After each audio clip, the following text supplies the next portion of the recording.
Well, camp's been canceled. And that's difficult, because that means we have nothing to do.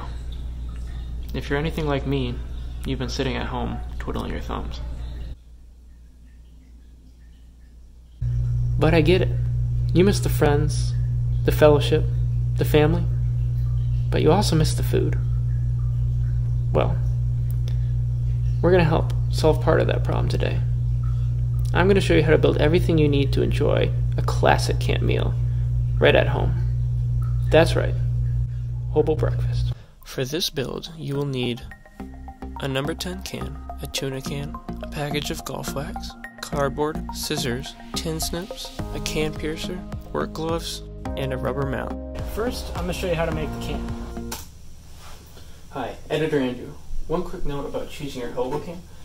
Some Hobo cans have a lining on the inside of it. This one has a white lining. You'll want to avoid cans that have linings on the inside of it because the linings will burn or melt in the heat and release a toxic gas. So you'll want to avoid Hobo cans that have that. Alright, back to the video. Alright, the first step in making any Hobo can is pounding down these ridges on the top of your Hobo can with a rubber or wooden mallet. Once you're done, your can should have a significant concave on the top of it and look something like this. Alright, your first step in building your Hobo can is going to be taking your tin snips and making 2 vertical slices about 7 inches apart that go about 5 inches up the can.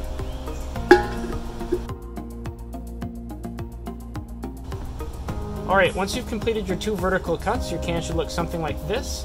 Now we're going to bend this flap inwards so that the buddy burner can slide underneath the can.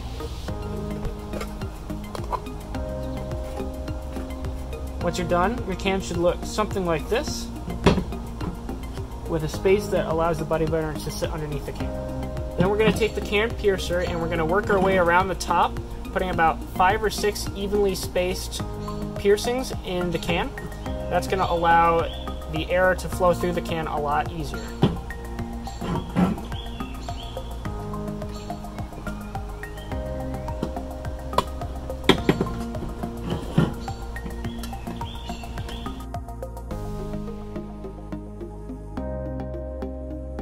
Once you've put the piercings in your can should look something like this.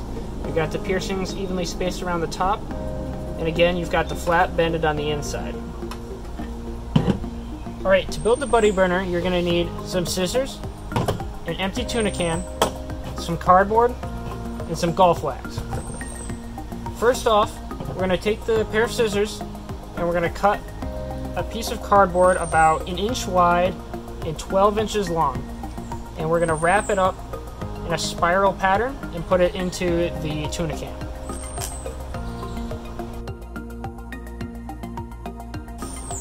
You're going to want to wrap it pretty nice and tight to force that spiral formation to stay put while you're pouring the golf wax in.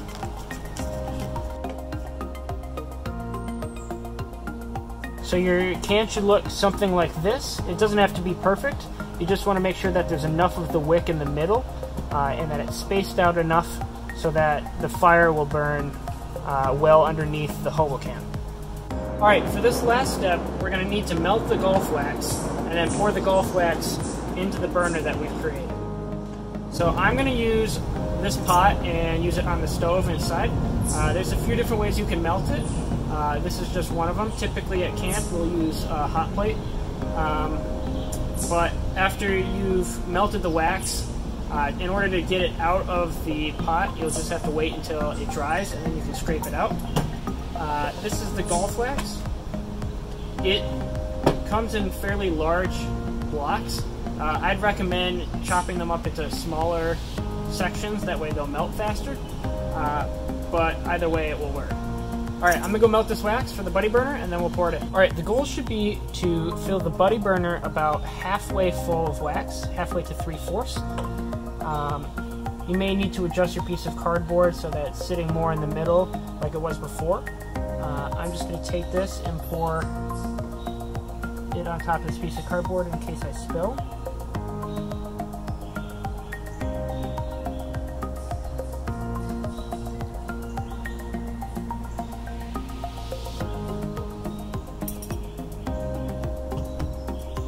Once you've filled it to your liking, you'll just let it sit for probably about an hour to an hour and a half, and then you're ready to use it. A fun thing to remember is that you can reuse these quite a few times. You just got to melt a little bit more wax and pour it back in and refill it. Once it's refilled and set, then you can use it again for more hobos. Hey, thanks for watching this video. I hope it was helpful, and I hope your Hobo Breakfast tastes really amazing, and we'll see you in the next one.